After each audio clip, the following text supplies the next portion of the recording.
কাঁঠাল দিয়ে আজকে বিরিয়ানি খাবো। আমাদের জন্য বিরিয়ানি বানিয়ে দাও। কাঁঠাল মার্কেটে এখন খারাপ হয়ে যাচ্ছে।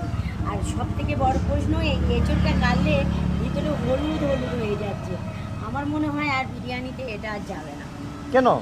এই এঁচোড়টা এখন মনে হয় কাঁঠালে পরিণত হয়ে যাচ্ছে। মানে এঁচোড় এখন পাওয়া যাচ্ছে না? না, খুব খারাপ হয়ে যাচ্ছে। যাদের যাদের কাছ থেকে অর্ডার দিয়ে নিচ্ছিলাম তারাও পারছে না আর দিতে। তাহলে কি করবে এখন? কেন, বিকল্প ব্যবস্থা তো আমাদের স্পেশাল বিরিয়ানি আর নর্মাল বিরিয়ানি দু রকমই তো আছে। তাহলে এখন বিরিয়ানিতে কি যাবে? এখন বিরিয়ানিতে সয়াবিন পনির যেমন যাচ্ছে সেই রকমই যাবে। এঁচোড়টা বাদ যাবে। এঁচোড়টা শুধু বাদ যাবে।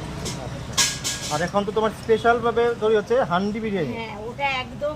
আবার কি, হাঁড়ি কিন্তু আরেকটু বাড়িয়ে দিচ্ছি। তিনজন খেতে একটু অসুবিধা হচ্ছিল। মানে হাঁড়ি বড় করেছো? হ্যাঁ, হাঁড়ি মানে যেটা 2 নম্বর হাঁড়ি ছিল ওটা 3 নম্বর হাঁড়ি নিয়েছি। মানে একটু বড় করে হাঁড়িটা দিয়েছি। দাম কি বাড়বে নাকি একই দাম? না, একই দাম থাকবে। মনে হচ্ছিল দুজন খেয়ে একটু বেশি আছে আগের হাঁড়িটা, আর তিনজন খেতে কম হচ্ছিল। একেবারে তিনজন খেতে পারবে সেরকম। একদম।